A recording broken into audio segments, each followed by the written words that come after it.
Hello, আমরা চলে আসছি বাগেরহাট খুলনা যেতে যেতে। আমার এবং এনায়েতের মধ্যে কে ফিট এটা আমাদের দেখলেই বোঝা যায়। আমরা এখন আছি খুলনা ইউনিভার্সিটিতে।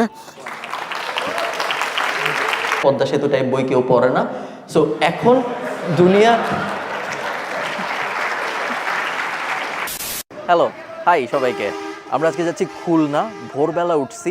এই মুহূর্তে আমরা আছি গোপালগঞ্জের, একটু পরে পদ্মা সেতু টেতু সব পার হয়ে আসছি। খুলনা যাব, কুয়েটে ইভেন্ট আছে, এছাড়াও হাবিজাবি কাজকর্ম করব, খাবার দাবার খাবো, একটু ঘোরাফেরা করব। আমার সাথে সাদমান আছে এবং এনায়েত আছে, ওদের সাথে একটু পরে দেখা হবে আপনাদের। চলেন দেখা যাক খুলনা কেমন হয়।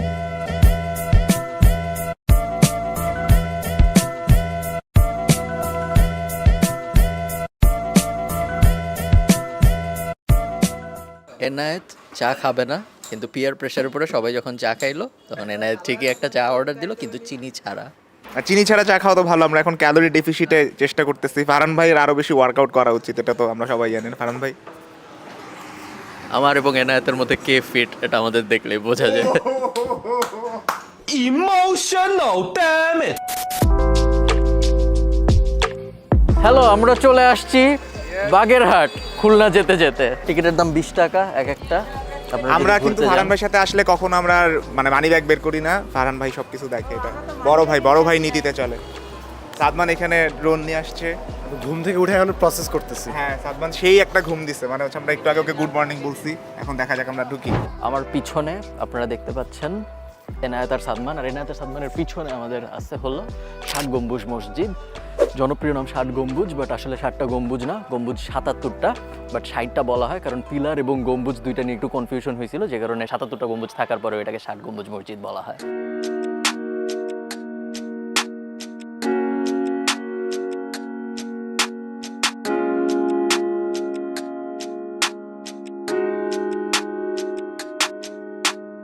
এই জিনিস যিনি বানিয়েছেন ওনার নাম হলো খানজাহান আলী, এবং উনি টার্কি থেকে আসছিল অনেক দিন আগে। এটা প্রায় 600 বছরের পুরানো একটা জিনিস। এবং টার্কি থেকে উনি এখানে এসে বাগেরহাটে এসে উনি সুন্দরবনের গভর্নর ছিল। সুন্দরবন সহ আশপাশের এলাকা পুরাটা উনি ম্যানেজ করতো ওই সময়।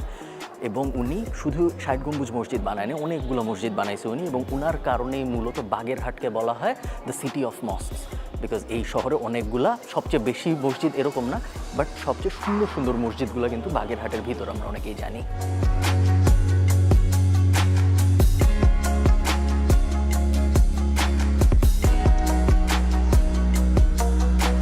আমরা এখন আছি খুলনা ইউনিভার্সিটিতে।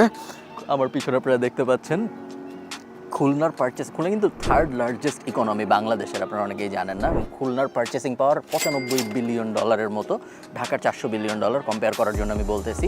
এবং খুলনার ব্যাপারে আরেকটা মজার ইনফরমেশন হলো, খুলনা কিন্তু 1947-এ যখন ভারত পাকিস্তানের বিভাগটা হচ্ছিল, খুলনা প্রথমে ভারতের সাথে থাকতে চাইছিল, এবং এটা নিয়ে পরে অনেক আবঝাপ হাউকাউ হয়, এবং শেষ পর্যন্ত মুসলিম লীগ এবং আরও অনেক হস্তক্ষেপের পরে খুলনা শেষ পর্যন্ত পাকিস্তানের সাথে যায়, যে কারণে আমরা এখন খুলনা পাইছি। নাহলে খুলনা আসলে ইন্ডিয়ার একটা পার্ট হয়ে যাইত। আমরা চলে আসছি কুয়েটের ভিতরে। সাদমান আর এনায়েত ব্যাডমিন্টন খেলতে চায়, এই কারণে আমরা ব্যাডমিন্টন কোর্টের এদিকে আসছি। কুয়েট খুবই সুন্দর, যতটুকু পর্যন্ত দেখলাম, খুব বেশি যে দেখছি তা না। ইভেন্ট শুরু হওয়ার সময় মোটামুটি হয়ে গেছে, সো ব্যাডমিন্টন হাবিজাবি করে আমরা ইভেন্টে চলে যাব। আপনাদের সাথে আমার দেখা হবে হয়তো ইভেন্টের ভিতরে।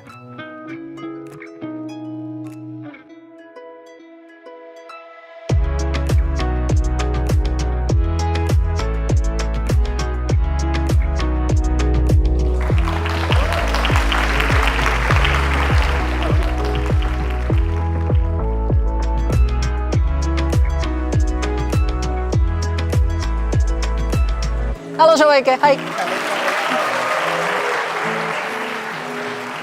Thank you, thanks.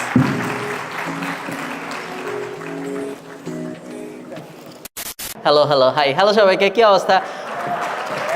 আমি আগে একবার বলছি, কিন্তু অনেকে মনে হয় শুনে নাই কারণ মাইক ছিল না। থ্যাংক ইউ এত কষ্ট করে আসার জন্য। 2016 সালে আমি নর্থ সাউথ থেকে বের হয়েছি। 2017-তে আমি মাস্টার্স শুরু করেছি, 2017-তে আমি এজেন্সিও শুরু করেছি, 2018 সেপ্টেম্বরে আমি মাস্টার্স শেষ করেছি, এবং তখন থেকে আমার এজেন্সি কাজকর্ম চলতেছে। কন্টেন্ট বেসিক্যালি মানুষ আমাকে 2020-এর আশপাশে চিনছে, সো কন্টেন্ট খুব একটা পুরানো বা আমার এক্সিস্টিং ক্যারিয়ারে খুব বড় বুস্ট দিছে এটা আমি বলবো না। দুইটা রিয়েলাইজেশন, যে রিয়েলাইজেশনগুলো আমি চাই আপনারা যদি চান এবং যদি পারেন নিজের লাইফে অ্যাপ্লাই করতে, তাহলে আমার ধারণা আপনাদের অনেক হেল্প হবে। এক নাম্বারটা হলো কন্টেন্ট প্রডিউস করা in the field that you are an expert in is always a good idea. So আপনি যদি একজন যাই হন, আপনি ভিডিও এডিটর থেকে শুরু করে ইঞ্জিনিয়ার থেকে শুরু করে এসইও এক্সপার্ট থেকে শুরু করে, আপনি কি ওটা ইম্পর্টেন্ট না, বাট আপনি যা ওই বিষয়ে আপনি যদি পুরা দুনিয়াকে বোঝাইতে চান আপনি একজন অথরিটি, তাহলে ওইটার সবচেয়ে সহজ উপায়গুলোর একটা হলো কন্টেন্ট প্রডিউস করা। এক সময় যেটা ছিল একমাত্র বই লেখা, বই যখন কেউ লিখতো তখন আমরা বলতাম যে উনার যেহেতু এই বিষয়ে একটা বই আছে তাহলে মনে হয় উনি ওই বিষয়ে একজন এক্সপার্ট। এখন দুনিয়াটার বইয়ের মধ্যে সীমাবদ্ধ নাই, পদ্মা সেতু টাইপ বই কেউ পড়ে না। সো এখন দুনিয়া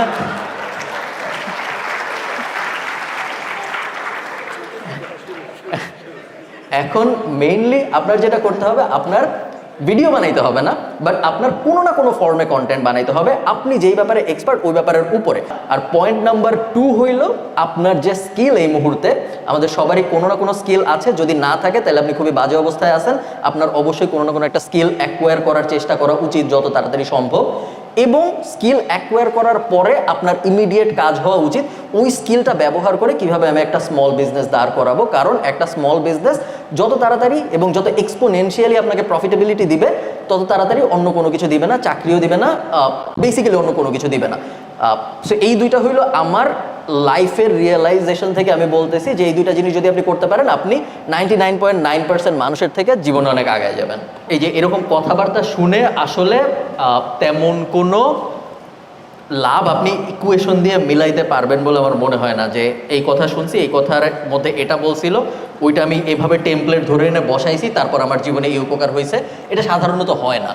কথাবার্তা আপনাকে একটা জেনারেল আপলিফট দেয় এবং এই পুরা বাজটা সারাউন্ডের মানুষজনের কথাবার্তা, উনি কি করছে এটা জানা, উনি করছে এটা জানা, আমাদের কয়েকটা বিষয় কয়েকটা মতামত, সব কিছুর হাবিজাবি নাগেটস দেয়, যেগুলো হয়তো কোনো না কোনোভাবে আপনাকে কোনো না কোনো জায়গায় হেল্প করবে, নাও করতে পারে, বাট হোপফুলি করবে। সো এইটাই, কষ্ট করে আসার জন্য থ্যাংক ইউ। কুয়েট এসে খুবই ভালো লাগছে, এবং আমি চেষ্টা করবো যদি আমাকে আবার ইনভাইট করা হয় তাহলে আবারও আসার, আবারও এসে এই ধরনের আলাপ আলোচনা করার। Thank you, thank you, thank you, thank you.